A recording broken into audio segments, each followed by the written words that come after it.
Welcome to LAX TRAX. All lacrosse, all the time. Your source for California lacrosse.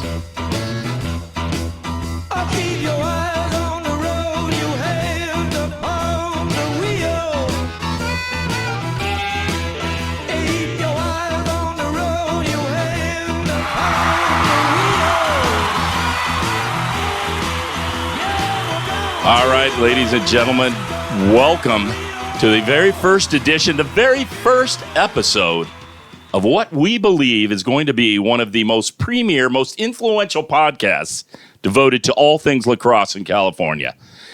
With my partner over here, our producer, Jimmy Bull, we are so excited to bring you our first episode of LAX TRAX. LAX TRAX was born, Jimmy, right out of really a great love for lacrosse for both of us. And yeah, it's just underserved in California. There's so much information. There's no lacrosse podcasts at all about California. There's tons of East Coast ones. Right? Yeah, right. And so, why not us, of all guys? Yeah. Prevent. We got the voice. Yeah. The voice. Well, I don't know about that, but we're going to give some real information on the sport, and especially here throughout California. We're going to have a lot of fun guests on here. But I think what's exciting is that it's going to be educational. It's going to be informational, but we're going to have a lot of fun. It's going to be very, very entertaining as well. We've got a plethora. No, wait a minute. Is that a good word to say? Is that a big word? Wait, how many syllables is plethora? Plethora. Three syllables. We have an abundance. An abundance. Let's just say an abundance. Okay, that's easier. Of guests that are going to be with us. And tonight we have an amazing guest for our premiere episode. And I'm just going to tease you with that right now, but we're going to get to him in a minute. It's going to be unbelievable. This guy is a legend in lacrosse. So we're excited to bring him to you tonight. We're going to have other guests that are going to be as far-reaching as officials and coaches, administrators. I mean, we're going to have a whole host of people on this show because we want to bring it as authentic as we possibly can to you and give you the real facts and the real scoop on lacrosse. California lacrosse now has a voice. A voice indeed. Well, okay, with all that blabbering, let's move on, Jimmy. We got all that blabbering, and so the real question is, who is this guy, again, that's doing all this chit-chatting? Well, my name is Tom Bowman. And again, this is my producer, Jimmy Bull. I've been a player, a coach, announcer, you name it, for various levels of lacrosse over the years, which has been an absolute love of my life. I have children who play. I have nieces and nephews who play. I have brothers and sisters who play. Just been around the game a long time, and it has been an absolute blast. And currently, I have the good fortune of doing the game announcing for Costa Canyon High School. I do that for lacrosse and football, and been doing that for several years. So, and this summer, I got to tell you, one of the true highlights for me was being able to do the World Lacrosse Championship games in San Diego. That's awesome. That was just a highlight of my career. So, anyways, that a little bit about. I don't know if that gives me cred. Maybe. Yeah. Oh, yeah. Oh, I don't know. But lots of great feedback about Tom at the show, and he's a DJ. He DJ'd and announced. I was voted the loudest voice in the 6th grade, and maybe that's why people like me to do an announce. I don't know. Anyways, a couple other two little fun facts, Jimmy. I don't know if you knew this about me. You probably did because we've been friends for a while, but. I've been very fortunate. I am actually a G.I. Joe figurine. Yep, absolutely. I bet you never knew that. I am actually Mace, M-A-C-E, Mace. Wait, Mace is a rapper. Well, no, Mace is also a drug enforcement agent named Tom Bowman on the G.I. Joe scene. And if you want to check that out, look on Google. I will. You can see Mace. You can see me. Anyways, that. And then the second thing is, I don't know if you knew that I was actually the voice of Optimus Prime and Megatron from the Transformers toy line. Not the movie, but the toy line. The voice. Wait, you actually do sound... Now I know the connection. I was wondering the whole time. Right, sure. Come on, you got to give us a little sample. I am Optimus Prime. Autobots attack. This is Megatron. Yeah, little sample. It's on the toy line. Awesome. Not in the movie, but on the toy line. So, again, does this give me any more cred? I don't know. Maybe it takes me down a notch. No. Who knows? Little fun fact. What the heck? We're on a podcast. We're having fun. All right, enough of that. Let's move on. All right, without further ado, let's get into this first edition of the show here. First edition of our show, LAX TRAX. And we're going to have a guest. We have a guest tonight, which I told you about at the beginning, that is absolutely a legendary guest. we could not be more fortunate to have this guy with us tonight, Jimmy, who is a true legend in lacrosse, and he's a good friend of the show. Wait a minute, this is our first show, so maybe how can he be a good friend of the show? We've never had a show, but he is a good friend, and probably had a few beers with him over the years, and he's just an all-around great guy. So without further ado, let's introduce the one, the only, the current La Costa Canyon head coach, Dallas Hartley. Yay, Dallas. Glad to have you, my friend. It's great to be here. Taking you away from this busy preseason, we're glad to have you with us, but thanks for being here. Appreciate Absolutely. it. It's good to be here. Yeah, thank you. All right, my friends. So what we want to do is talk a little bit about you, for sure. Talk a little bit about the team and the season. But I think what I think the fans would also like to know is some things about you that maybe most people don't know, and maybe I don't even know, but I'm going to ask you, and so then I will know. So, anyways, we're going to have some fun with this, and hopefully our fans will enjoy it, and we'll just get into it. But what I'd first like to do is talk a little bit about your legendary career. I mean, honestly, you are a true legend. He's a hometown boy from Encinitas, and then he played his college ball, MCLA, Sonoma State, graduated 2000? 2000, okay. 2000, but what's so impressive on that was you were first-team All-American, MCLA, junior and senior year. So kudos to that, my friend. That's an incredible achievement and pretty amazing stuff. Thank you. Want to say anything about that or no? Or yeah, we'll leave it at that? I had an interesting, it's great to be on, first of all. And I love Glad to have you. I love Encinitas lacrosse. I love San Diego lacrosse. I love Southern California lacrosse. And I'm a big advocate for California lacrosse. So this is a really good idea with this podcast to, get the news out there of how great California lacrosse is and was. There's a lot of history. I grew up here, literally, in Encinitas, and I didn't play any lacrosse until my senior year of high school. I had some buddies that played that were really good, and I was just the classic skater, surfer. Nice. And senior year, I decided, you know what? All my friends play lacrosse. I go to all the games and watch. Maybe I'll try some team sports for once. I hadn't played a team sport since sixth grade. So I came out, I was a midfielder, and I had fun. I was fast and decently athletic, and the team we were good, but nobody could touch Poway in the 90s. I think they won all 10 championships. So we had a great senior year. We ended up knocking off Torrey Pines in the semifinals in overtime, 6-5. Fantastic story. Kid named Kevin Flanagan. He was a midfielder. We nicknamed him Bagel. Oh, Kevin Flanagan. The Flanagan. His nickname was Bagel because he never scored. And he had the OT winner in the semis. Oh, my gosh. On the slowest bounce shot you've ever seen in your life. It was just an absolute change-up that hit the top of the net. We go to play Poway in the championship.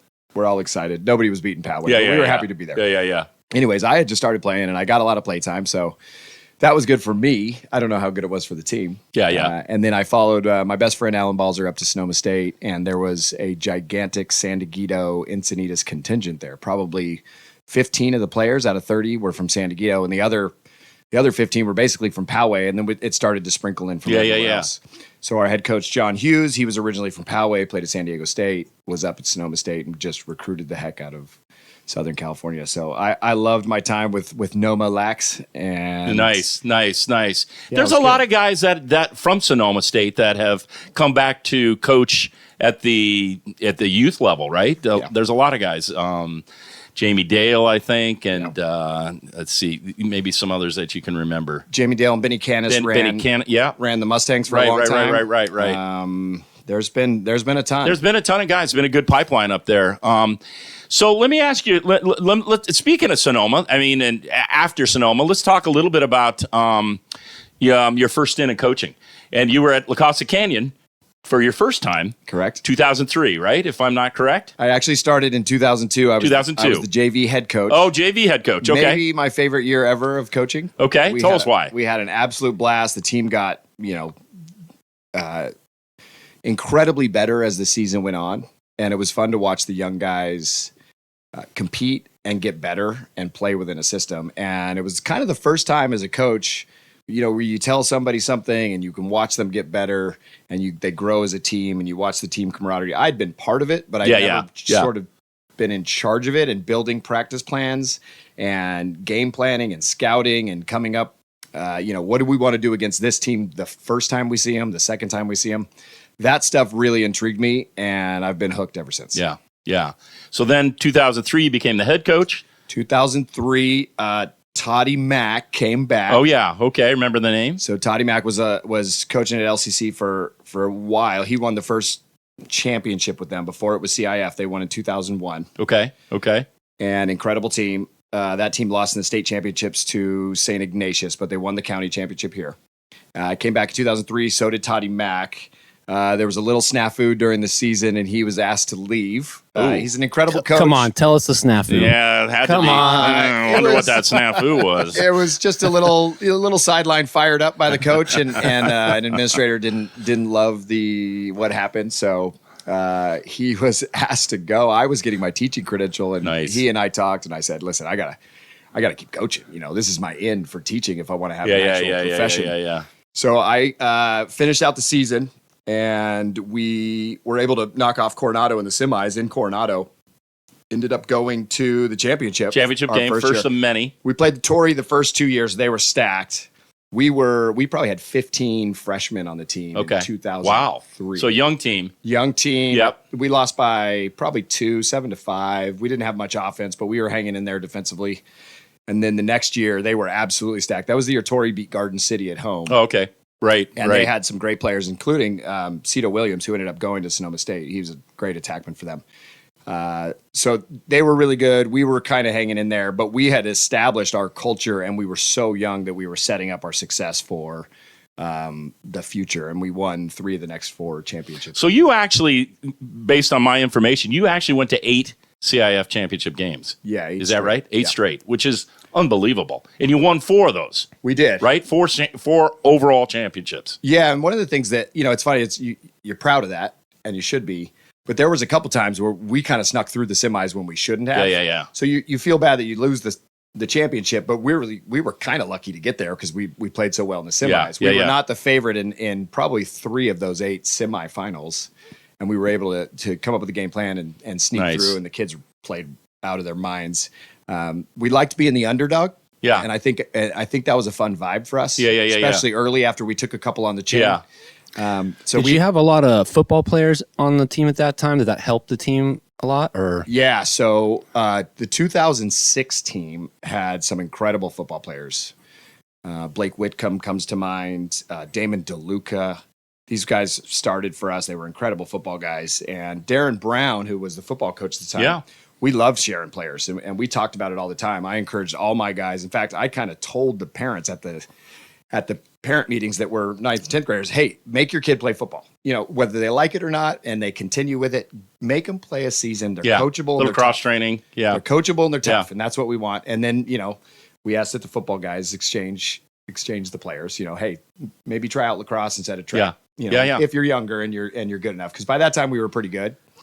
Yeah. So, I like sharing players with football. Yeah, that's nice. I mean, it's good cross training. I think a lot. There's a lot of crossover in a lot of ways between the two sports. I think so. Yeah, and I think it's a good break. In summer you worry about football, right? In the winter and spring you worry about lacrosse. Exactly. Right? So I think it's a good trade-off. Perfect. No, that sounds good. And so let's move on a little bit just to keep things going. So then you moved on to coach at Chapman University up in Orange County. What a run you had there, my friend. Holy cow.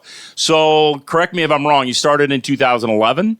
2011 was my first year. Was your first year there, and you went all the way 12 years to 2022, correct? 12 years. 12 years. And in those 12 years, you had 7 straight Final Four MCLA appearances? Yeah, we kind of Final Fours.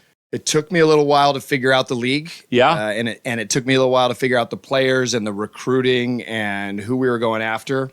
The MCLA is a wild world because in many schools the players are in charge. So they're the secretary, they're the treasurer, they're the president. Right, they're in charge.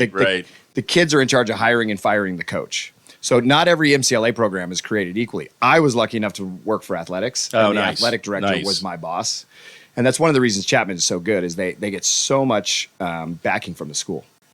So I didn't get fired by the players my first couple of years. We made the quarters, lost in the first round one year, made the quarters again. We were good, but we couldn't quite get over the hump. And then finally we made it to the semis 2014 or 2015. Okay. And then we won it all in 2016. Got there in 2017 miraculously. We were the 9 seed and went all the way to the finals. Wow. And ended up losing. That was 2016. 2016 we won it all. You won it all. Undefeated. Yeah. That year was magical. Crazy. Yeah. And then 2017 we lost in the finals, but we had a pretty average regular season and we kind of reeled off some wins in the national tournament. That was a fun year. And then 2018 we were stacked and went all the way to the finals undefeated and lost in the pouring rain in the mud. All right, who to? In Utah. Michigan State. Shout out to Cam Spartans. Holding. Shout out to Cam Holding, who plays for the Seals. He was their head coach. He's a wonderful human and a fantastic coach. So I don't mind losing to Cam. I don't mind losing a guy like that. Wow, that's quite a run, though. So 7 straight Final Four appearances, 4 final games, right? And then 1 national championship. That's, again, how can he not be more legendary? Jimmy, what do you think about that? You're a legend. Absolute legend. There you go. And then, of course, to put really the good cherry friends. on top, MCLA Hall of Famer. All right, Dallas, let's be honest. A little bit about that, or is that you feel, how you feeling? I feel good about that. All right. Yeah. How can you not? We love it. You know, considering I played you're about a pioneer in this area for sure. Yeah, and I fell in love with the game late, and I think that it does 2 things for me. One, it makes me want to coach, and I feel for the guys that haven't played a long time, Right. and are trying to play catch up with the other guys, the established guys that are already Right. So I feel like I can coach them pretty well. And you know, I played 6 games in high school. And then I went to Sonoma State, and the team was pretty good. And I rode the bench for a while, and I was just your average run-of-the-mill midfielder. So this is sort of a humble brag story, I guess. But you know, we didn't have enough guys to really play full field. We had enough guys, but not enough defenders, not enough attackmen. So we'd go full field, and coach would put the second team, and we'd be grabbing different sticks. So I pick up a long pole one day off the side. And, you know, I'm playing defense. I pick off a pass. I break a couple guys off. I score. And coach looks at me and goes, you're going to go home and order a long pole, and you're going to play long pole for the rest of your life. Nice. And I did. Nice. Destiny awaited you as a long pole right there on the field. Yeah. All right. Well, cool. So Hall of Famer. I'm sitting next to a Hall of Famer. I got to pinch myself right now. It's hard to believe. But anyway, so let's go on. Let's keep going in the chronology here. So 2023, you leave, or 22, you leave Chapman. You come 23 to LCC once again as an assistant coach. Yep. And now 2024, back in the saddle again as the head coach. Yeah. Tell us a little bit about, what I really want to know is a little bit about the team this year, okay? Because I will say that having done a lot of the announcing for many years for La Costa Canyon, we've had some great athletes, okay? Some tremendous lacrosse players. But the thing we've lacked is championships, okay? And we seem to have this problem with losing to that team down south. I'm just going to leave it at that. And I know they're gunning for, a 5th straight championship, which... You know what? We've been knocking on that door. We need to open that door. So tell me a little bit about the team this year, and then tell me a little bit how you think we can knock that team off. Well, I like our team.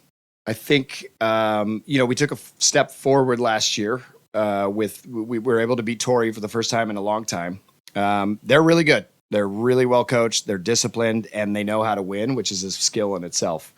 You know, it's not all about just playing lacrosse. It's learning how to win, learning how to play in situations, and when push comes to shove at the end of the game, making good choices.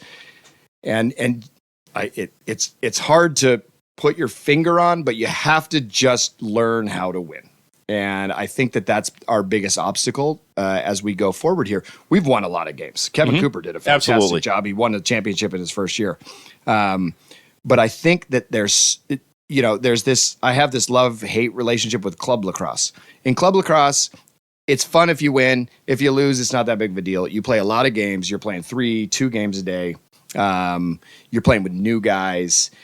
Maybe there's some hero ball. You don't know everybody you're playing with. So one of the things that I've tried to do as I took over here is get the guys together more at different ages. So what happens with club is we play for a lot of different clubs, and we play by age group.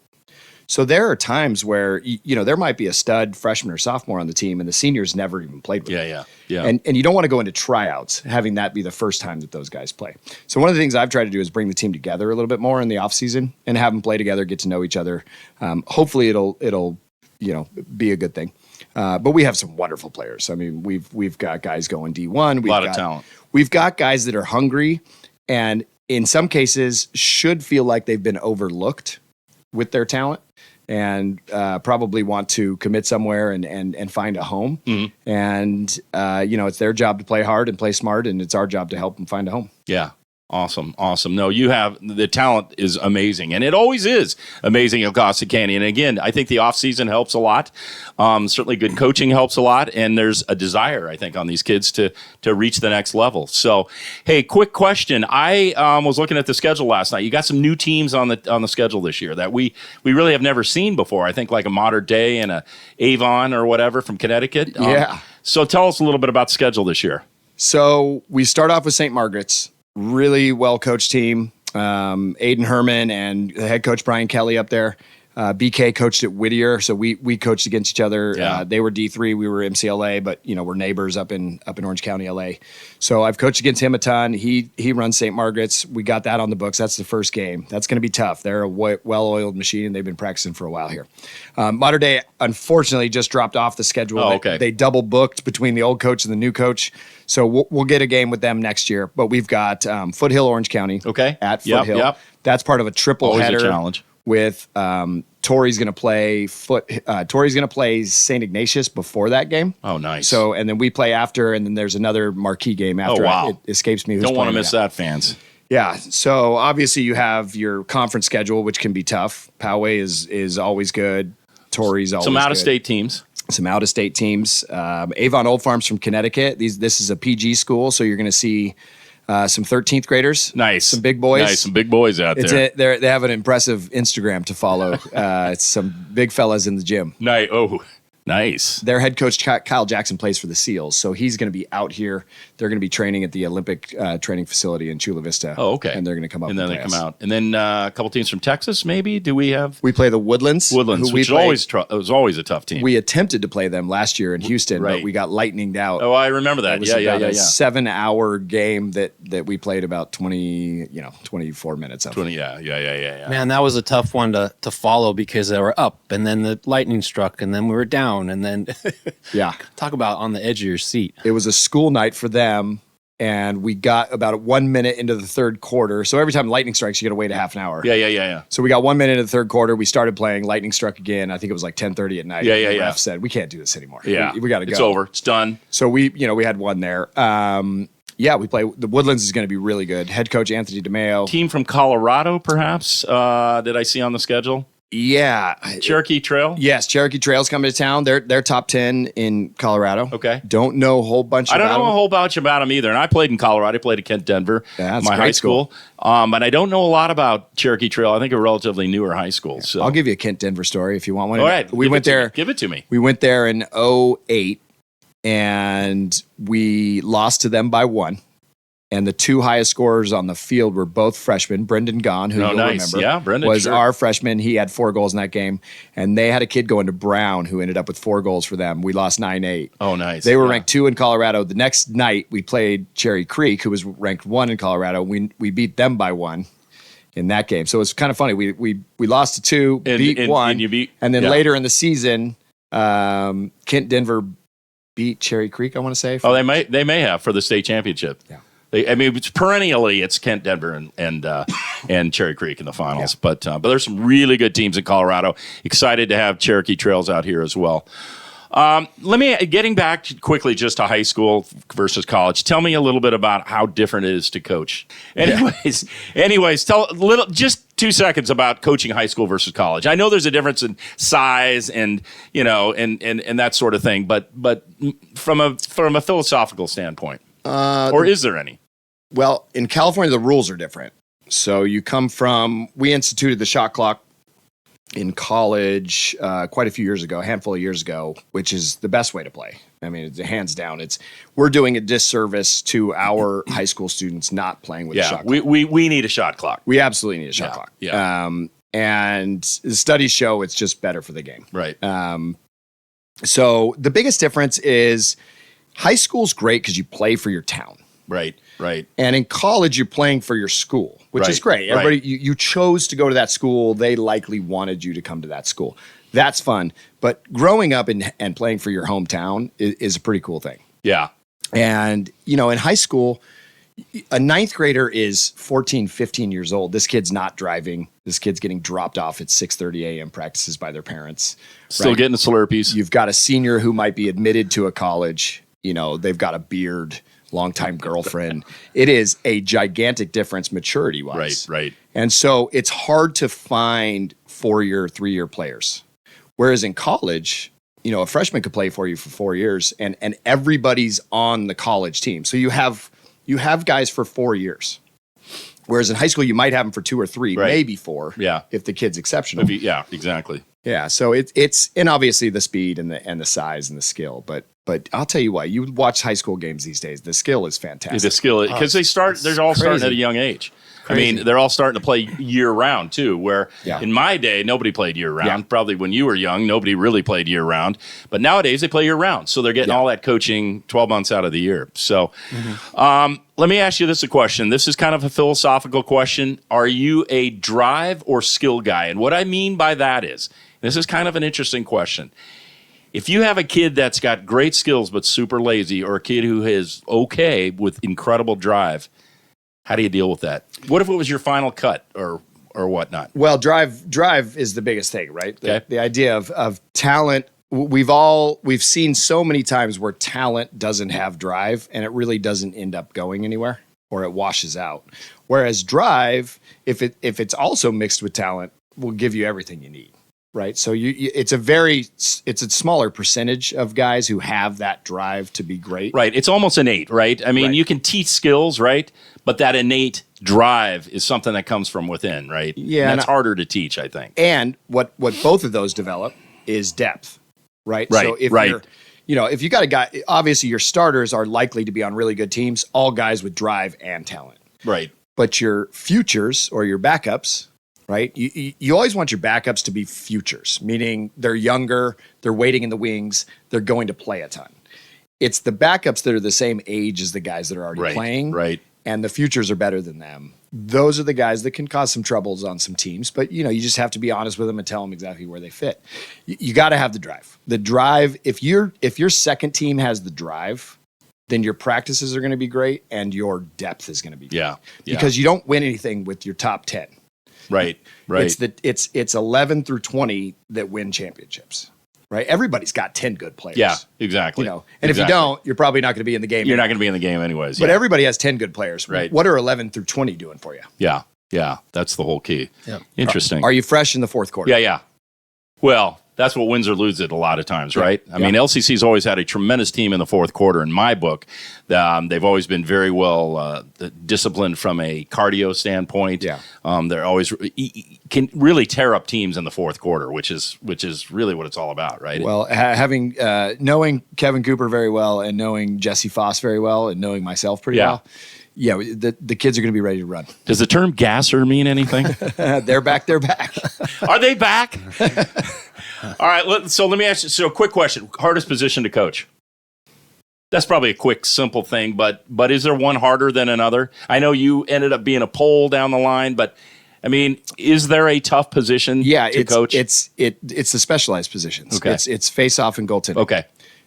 Which really can win you the game or lose you the game, right? That's the whole because game. you can't win without possession, and you need possession, so you need a good face-off guy. Yeah, right. Very aware of that.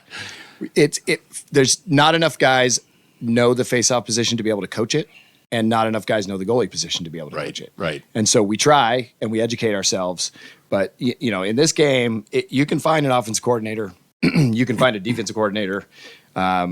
Finding a face-off coach and a goalie coach is paramount. You have to be able to teach those two positions and again build depth. Yeah. No, I've always been a big fan of the face-off guy, and I know it's hard to find guys that want to do that and only want to do that, because a lot of those guys, if they're really good, want to keep playing, and want to score some goals or play some D or whatever. So to find a guy that can come on and go off, It's hard, and I get it. Well, look at our two of our best midfielders, Bo Hokinson and Evan Henke, were both the best faceoff guys in middle school in the county. And now they don't want to do it. Now they don't want to do it, exactly. Because they can score. They can score, and they want to score, right? But they both take faceoffs at practice occasionally, and they win a lot. Yeah. So, in my opinion, if you can win a faceoff, then we need to put you there at some point. Yeah. Get us the ball. Yeah, exactly. All right, let's move on. One more thing. So we talked about cross-training, other sports to play. Football's probably a natural than any other sports. I think basketball, hoops with picks and things like that. Absolutely. Just quick thoughts on that? Conditioning.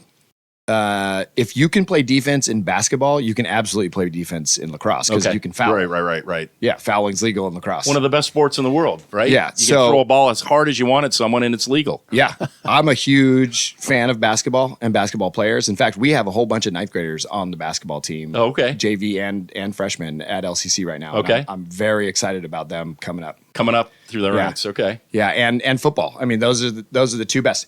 And this is going to sound like I'm a kid from Southern California. Surfing and skateboarding. Yeah. Surfing is perseverance, and so is skateboarding. Yeah. You learn to keep going, and it's frustrating. Surfing is one of the most frustrating sports in the world because the actual standing up on a board and riding it is decently easy once you figure that out. But it's a battle the whole time you're out there. Right. And skateboarding is all about perseverance. You might try a trick 400 times before you land it once. Yeah, right, exactly. And the balance. I can still ride a skateboard at 46, and I won't likely fall down unless I'm trying something crazy, which I won't anymore. But that teaches you balance that you probably never thought would help you. Yeah, which now playing lacrosse or any sport or anything in life, it's going to keep the balance and keep you conditioned. Stay on your feet. Right? Yeah, stay on your feet. Exactly. All right, Dallas, I've known you for a while. We've had some beers together, and you appear to be a pretty mellow guy to me. Have you ever been thrown out of a game? No. Player, coached? Never? Never. Okay. Never been thrown out of a game. I've been penalized. Okay. For conduct. There you go. Yeah, I've had the ball. It used to be if your team had the ball and you were saying something to the ref, and they called you for conduct. It was a turnover. Now it's a penalty, so it's flagged down no matter what. And you serve some time. I think most coaches at some point, in basketball, you get a technical. Maybe you're trying to rally up your own team. Maybe you're upset about the way that the calls are being called. But I would say if you spoke to most refs about me, their original thought would be, Hartley, Is this but also 2003 or today? They'd be like, Hartley, he gives it to us. But also, I've got a lot of respect for those guys. I think our game is one of the hardest to ref.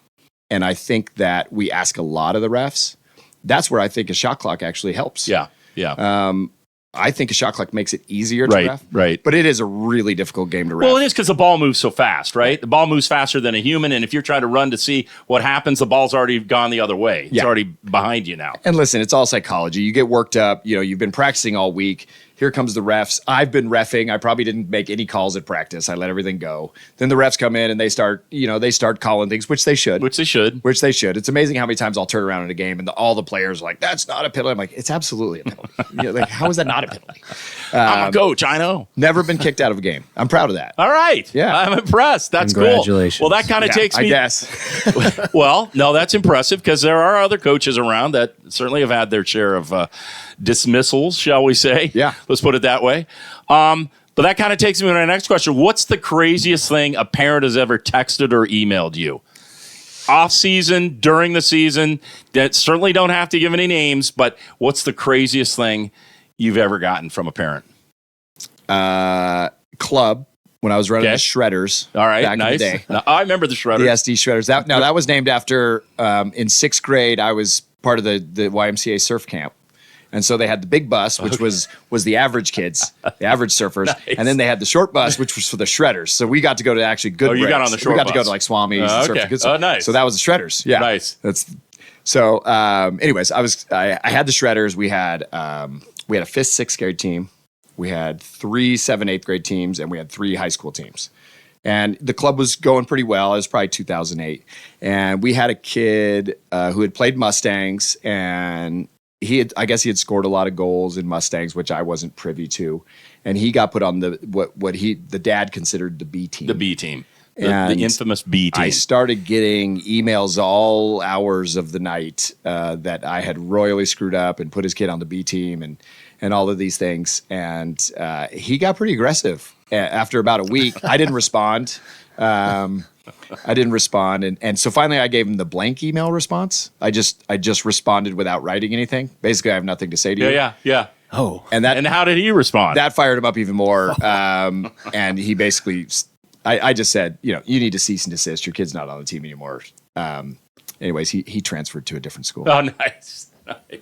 watch out for the blank email. Watch out for the blank email from Dallas Hartley. Say to you. You might want to transfer. I don't send a lot of this. Well, that's good. Now, you know what? Because, obviously we've all been coaches and we all have the horror stories of things that have happened and kids that didn't get this and kids didn't get that. And I think you're smart. At the end of it, you just send a blank email and you're all done. To be fair, we might have missed it. I wasn't We're scouting human. the 5th, 6th grade Mustangs team, and I wasn't out there on the I didn't know how my good the beer kid on a was. Friday night watching the 6th grade, 5th grade, 4th grade. In fact, that reminds me, you and I once coached 2nd grade. If you remember, over at El Camino Yep. Creek High, elementary school with that play lacrosse with Yep. Darren Lawler. Yep, with Lawler. And Tim Reese and you Yeah. and me. And that was fun. That was a good time. That was your first stint with LCC back in probably as a 2003 or 4 probably I back was then. a little younger back then. But that was fun. And a lot of those kids went on to greatness, right? Yeah. Because we had Mike Reese there, went on to the national championship with Denver. And so that was kind of the beginning of it, right? Yeah, he was our stud. First youth team that we had out there. And those kids went on to do great things. Mike's got a great story. We put him on JV as a 9th grader. He was pretty bummed. But he had the talent. We just wanted to work a little harder for it. And then by the time he came to us in 10th grade, he was an absolute stud. Yeah. And he played a lot like I did. He was very willing to take a lot of chances. Yeah. Which depending on who your head coach is, can kind of drive you crazy. Yeah.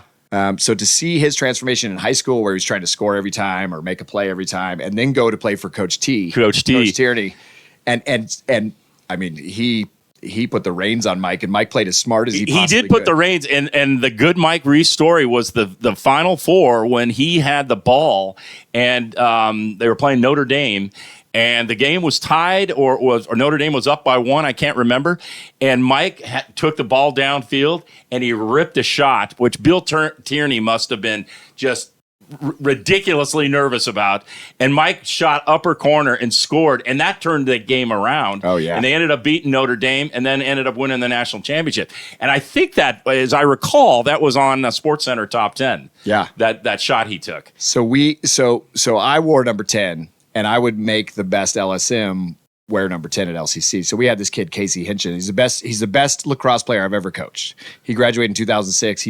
He was on the team 03, 04, or 5, 06. 1 year he had 250 ground balls. I mean, he went to Dartmouth. Everybody was after him. He could have gone wherever he wanted. He ended up going to Dartmouth because his grandpa said he'd pay for his education. Oh, nice. And he's a brilliant kid. He is an incredible lacrosse player. So then comes Mike Reese, and he's sitting in the class, and he makes varsity. And he's like, I want number 10.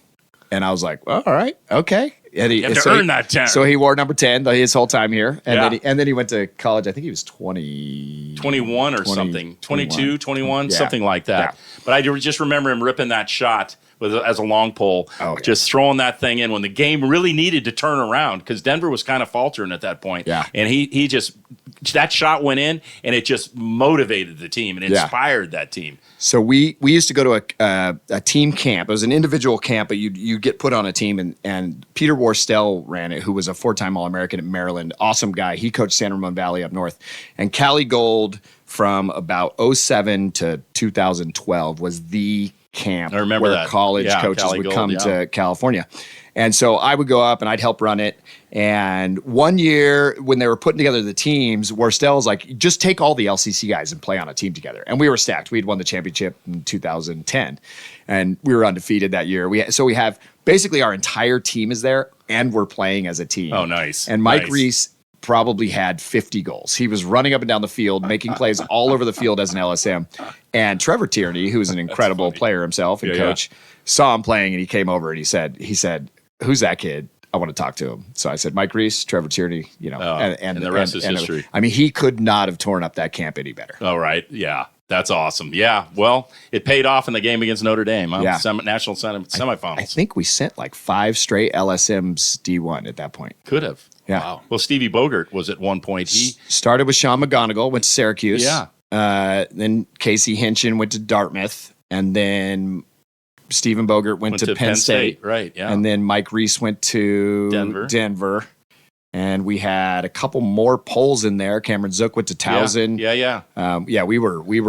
We were stacked on defense. Yeah. Well, hopefully we can get back those glory days, right? And win some championship with some of these they're coming. up-and-coming kids that we've got here. All right, so let's move on a couple more things, and then we'll let you go. I know your time is busy, but you have any superstitions you've ever had as a player or coach? If something's working, don't stop. I learned a long time ago, don't call a timeout if everything's working, even if it's to save a possession. Okay. Right? If you lose a possession, but you're up 6-zip, don't call a timeout. Yeah. Don't give the other team a time to settle down and talk. Superstitions, I like to carry a dime in my pocket, the 10, Nice. when I'm coaching in games. Yeah. Nice. Other than that, little things. Don't step on the line, step over the line. Almost baseball-ish. Yeah. Yeah. Really? So before the games, as a coach and as a player? Yeah, you'll see me during warm-ups before games. I tend to not be super vocal, and I'll just kind of walk around and pick up balls And not chuck step them on back lines. to the pile. Yeah, And nice. I kind of try to get in the zone. Yeah. Well, Jimmy keeps $1 in his pocket. He's got more money than I do. Thinks he's number 100. So I don't know. It's kind of weird. But any all nicknames? about all the money I have. You got any nicknames? Nicknames. Did they ever give you any nicknames in college or now as a coach? Did any of the kids give you any nicknames? H-Meister was The H-Meister? was my Tell us nickname. about that. It came out for that movie. What is that movie? American Pie? the Stiffmeister Stifler? Yeah, Stifler. Yeah. Yeah. Nice. Oh, no. Yeah. Nice. So Your kids are going to ruin you I now. know. Yeah, I know. Actually, in 2006 at the banquet they found some picture of me somehow, probably online, and then they made a shirt said the H-Meister number 10 on it. And, Oh, nice. I have that somewhere in my closet. You might have to resurrect that. Now that you're doing this show with us tonight and people are going to watch this, you may have to resurrect that one. I mean, that was 18 years ago. I look a little younger. Well, it might I like be that shirt. might be inspirational. You never know. I like that Hey, shirt. muscle tees are in. Yeah, muscle tees You are- gotta have muscles. Yeah. So is the flow, right? And the hair and everything. Yeah. All right. Couple more things. Favorite food? Sushi. Sushi? Yeah. Any particular place in town? Hooked on. Nice. My go-to. Yeah. 100%. Yeah. Great food. Good price. I had the lunch special the other day. Oh, you did? Yeah. Nice. Yeah. Nice. 3-item combo, 2-item combo. I went 2-item. Oh, okay. And it was filling. Well, filling. 2-item can be filling. It was depending on cold what and you- rainy, and I wanted some miso soup. Ah, miso soup. Oh. All right. Movie. Forrest Gump. Yeah. Why? History teacher. Nice. That was a great movie. Great movie. Great historical movie, too. I mean, it takes you through everything. Lots of great stuff. Yeah. Lots of great stuff. If you could meet any celebrity, who would it be? Doesn't have to be sports. Doesn't have to be politics, whatever. Who would it be? You could go golf with Kelly Slater. He's like a 5 handicap. And then you Rob get to meet- Machado's a good Well, hand. when I grew up, I idolized Rob Machado. He's a low handicapper. Being a goofy footer growing up in Cardiff, you kind of idolized Rob Machado. But I know Rob pretty well now. So yeah. Yeah, and his brother's at LCC, right? That's right, So Justin. coaching there as well. All right, Jimmy, what do you have for Dallas? Anything last that you want to talk to him about? Or get to know about him? I have to stay neutral on this one. Okay. If you want to I stay... don't want to get a blank email. Okay. You're a little worried about that. All right. Well, I'm going to throw it over to you, Coach. Is there anything more you want to tell this audience out here? Your thoughts, what you're thinking about, season, anything what we've missed about you? It's good to be back. I never would have left LCC if they didn't move my teaching job. The district moved my teaching job to Canyon Crest, as you well know. I've taught all 3 of your kids. Yes, that's I've absolutely. taught both the Bulls. And, my time at Chapman, I cherish, and I wouldn't trade it for anything in the world. But I likely would have never left LCC as head coach and teacher, and I would have stayed there. So I'm really excited to be back and in charge. It makes teaching so much more fun. When you know more of the kids Yeah. and the people they hang out You're with. there on the day-to-day basis. And the kids are popping in and checking in, and that part to me is what coaching's all about. I loved coaching at Chapman, but I wasn't there during the day. Right. And I was basically there for practice, and I'd leave after, and I'd go to games, and I could never really. I got close to the kids when I was at practices and in games. Yeah.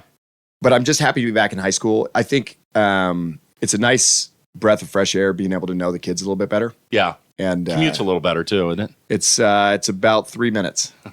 It's fantastic. Yeah, 67 miles compared to a half a mile. That's awesome. Oof. Wow. No, but I mean, kudos to everything you've accomplished at Chapman. I mean, my gosh, you left that program in a phenomenal shape. Let's just put it that way, in winning a national championship, a small little school like that. And I mean, tremendous stuff. And kudos again to you. That's why we consider you legendary. So. Well, thank you. Yeah, I don't consider myself. I've Well, I been know you very probably fortunate don't. with really good players. Well, you know what? Good players are only part of the game. You need a good coach to mold it all together and bring them all together. Well, so I'm happy to try to organize it. Well, we're hoping you do great things at Costa Canyon this year. And amazing show tonight, Dallas. Really, really appreciated you being here, giving us your insight, getting to know you a little bit better. I mean, I've known you for a long time, and it's been great to get to know you even more. And I'm so happy you're back at Costa Canyon. So I want to thank you and our guest, Dallas Hartley. Big round of applause from all of our fans out there. Great to have you here. And really appreciate you help us launch our new podcast here. Absolutely. We're looking for great things. Hey, make sure you subscribe to LAX TRAX. Yeah. This LAX is TRAX. the podcast on the West Coast.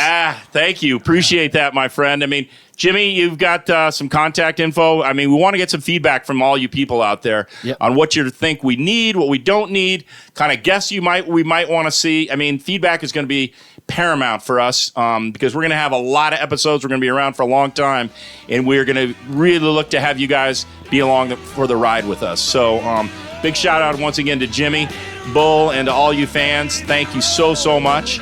And again, thank you to Dallas Hartley. And so until next time, so long, folks. And my word of advice, make sure you keep it within the pipes. So long.